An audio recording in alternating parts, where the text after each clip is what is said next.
Do GLP agonists preserve or sacrifice muscle during weight loss? The truth is, weight loss from GLP agonists is not muscle sparing by default. If you cut calories drastically without resistance training and sufficient protein intake, you're going to lose muscle, along with fat, yeah, but a lot of muscle. And that's why you see some of these people on these medications lose weight, but they look really soft and flabby or flat. And the solution is simply non-negotiable. Keep lifting, prioritize protein, and consider supplementation if you're full. Have your grass-fed whey protein isolate, have your longevity essential amino acids, make sure that they're fermented, have your glutamine.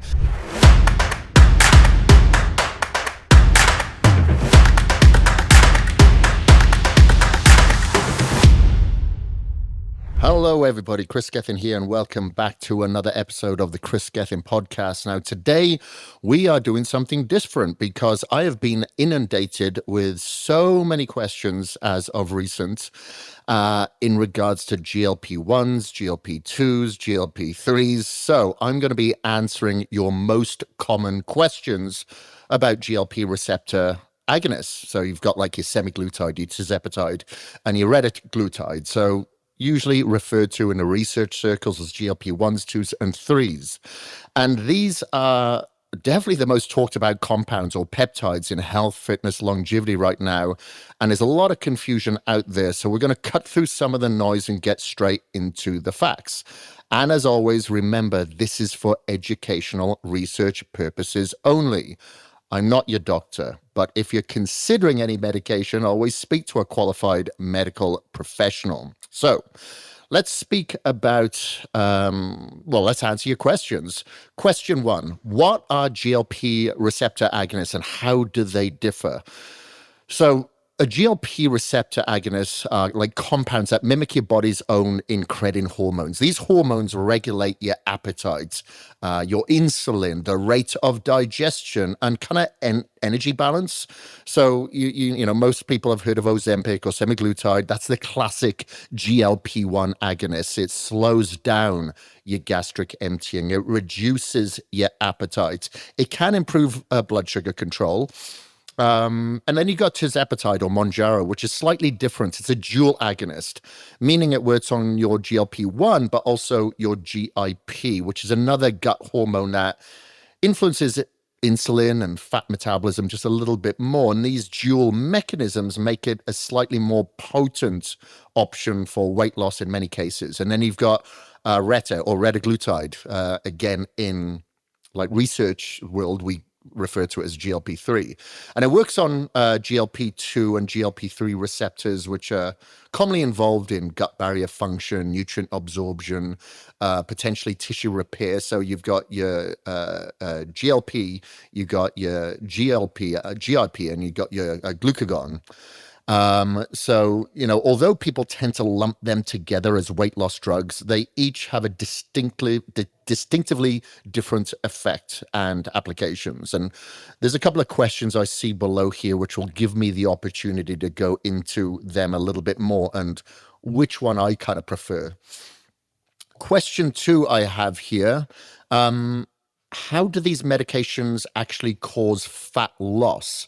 Well, if we're talking about Ozempic, it isn't really like so much fat loss, but the main driver is appetite suppression. So when you're on like semaglutide or tirzepatide, you simply don't feel the same level of hunger. And because you're not as hungry, I guess you're not going to have as many cravings. So your brain's signals are amplified. It says, hey, I am full.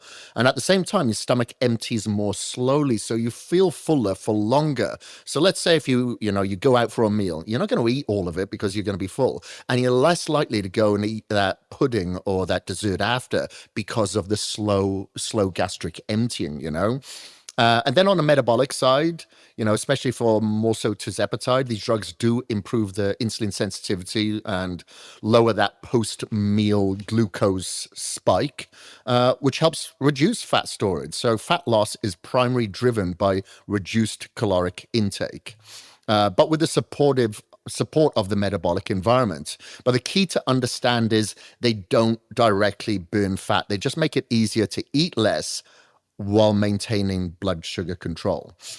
Let's go on to question 3 I have here. Do GLP agonists preserve or sacrifice muscle during weight loss? So this is a huge concern, especially for people who train hard, because the truth is weight loss from GLP agonists is not muscle sparing by default. If you cut calories drastically without resistance training and sufficient protein intake, you're going to lose muscle along with fat, yeah, but a lot of muscle. And that's why you see some of these people on these medications lose weight, but they look really soft and flabby or flat. And the solution is simply non-negotiable. Keep lifting, prioritize protein, and consider supplementation if you're full. Have your grass-fed whey protein isolate, have your longevity essential amino acids, make sure that they're fermented, have your glutamine. And of course, if you have a slowing of the gastric emptying, you may have some gut problems. So I'd suggest supplementing with like immuno IgG. That's what I do with my clients generally. And if you do that, you can maintain or even build muscle while using these compounds, especially if you're going to use like a GLP, like retatrutide. That's usually not a problem. Question 4, what happens when you stop taking them? This is where reality hits. When you come off semaglutide or tirzepatide, especially because that really does reduce hunger, the signals will return and they can be stronger than before. And if you haven't built sustainable lifestyle habits, training, food, quality, sleep, stress management, the weight will come back and more. And studies show most people regain the majority of their lost weight within a year of stopping like semaglutide. And that's why I always emphasize, use these compounds as a bridge, not a crutch. They buy you a little bit of time to create healthier behaviors. If you don't use that window, you will rebound. Question 5, are there risks for athletes or bodybuilders? Yes, there are going to be considerations because these drugs slow down gastric emptying, nutrient timing around training can be tricky because of that. And if you eat pre-workout, you may feel like heavy or bloated, may feel a little sick because the digestion is delayed. And because they can blunt your appetite so much that hitting high calorie or high protein intake for muscle growth, it's going to be difficult. And for endurance athletes, lower glycogen availability could impact performance as well. So while they can be used strategically, they're not always going to be ideal. So that's why, quoting my good friend Jay Campbell, start low and go slow. 3, what about side effects? I'm dealing with nausea, digestive issues, and fatigue. Right. Well, most of these effects come down to the dose and titration speed. If you escalate that dose too quickly, yeah, you're going to feel nausea. You could possibly feel like vomiting, may have diarrhea or constipation. That's common as well. And, slow down the titration. Start lower, the very, very low dose. Give your body time to adapt. Can usually prevent a lot of these side effects. Eat smaller meals, definitely avoid fatty meals. This is improving insulin sensitivity, for you to consume those carbs. Do not do it with fatty food. Fatty food is not going to be good in this process. That is slow to digest, and you're slowing the digestive process anyway. But also stay hydrated. And fatigue can be a result of reduced intake of calories more than the drug itself.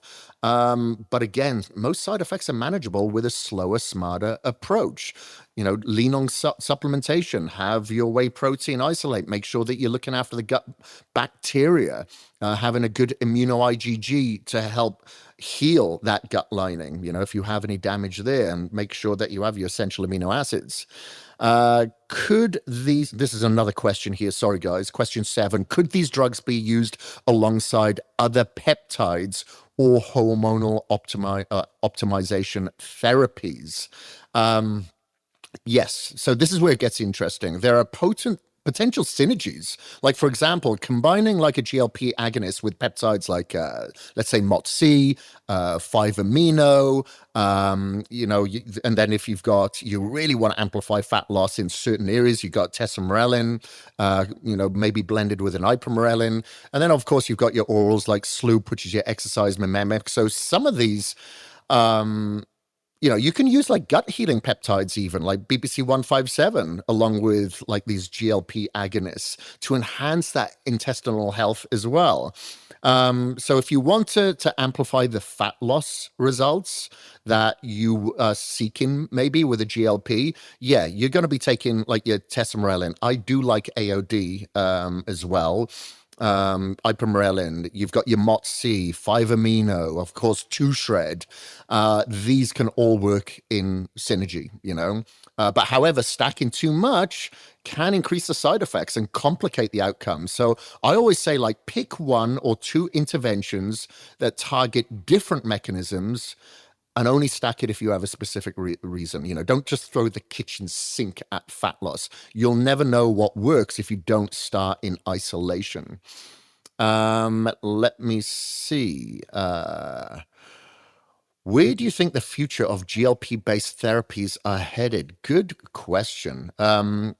The next wave is already coming. We're seeing, of course, we've got our triple agonists. We've got a GLP-1, GIP, and glucagons, which I believe are even more effective for fat loss and metabolic health and cholesterol, blood sugar management. There's a fatty liver disease, for instance. Remember, I'm not a doctor or physician. No, I'm not making these claims. Oral formulations are improving. So, we're already seeing that with like semaglutide, especially in other countries. So we may have to move away from injections entirely in the future. Who knows? There's also research into, these GLP compounds for neurodegenerative diseases because of their effects on inflammation and insulin signaling in the brain. So this field is evolving fast, and what we have today, I believe, is just the first generation. Let me see, and I'm going on to my last question now. So what does GLP, GIP, and glucagon actually stand for, and what do they do? Well, you've answered one of them. So GLP stands for glucagon-like peptide, and there's different subtypes, such as your GLP-1, 2, and 3, as I mentioned before. They're naturally occurring hormones that are secreted in the guts. The GLP-1 is the one that most people know because it regulates the appetite and insulin. So basically that's it. And then GIP, so this is where it becomes a little bit more of a mouthful. It stands for glucose-dependent insulinotropic polypeptide. Okay, say that 5 times fast. It's another gut hormone that helps regulate insulin release after meals.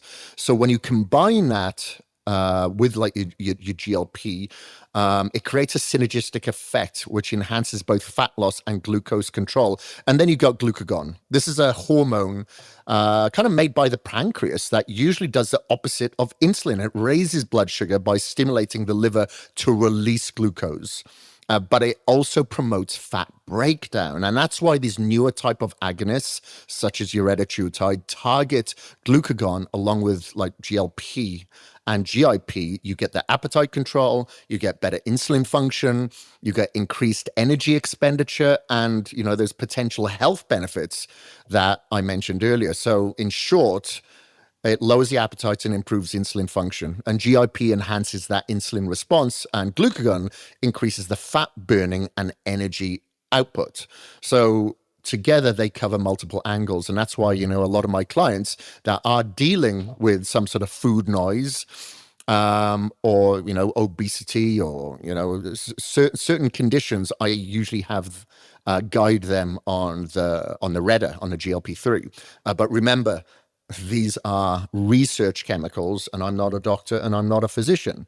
But there you go. That's the closing of our GLP agonist Q&A. So hopefully this gives you a clearer picture of what these drugs can and cannot do. They are powerful tools, but like any tool, their value depends on how you use them. If you anchor the process with strength training, clean food, sleep, stress control, proper supplementation that's healthy, no artificial sweeteners, but if, that they can change your trajectory. But if you treat them as a magic pill, you're going to rebound. So if you found this helpful, please share it with someone. Please do subscribe to the podcast, whatever platform that you're listening to, and I will see you next week.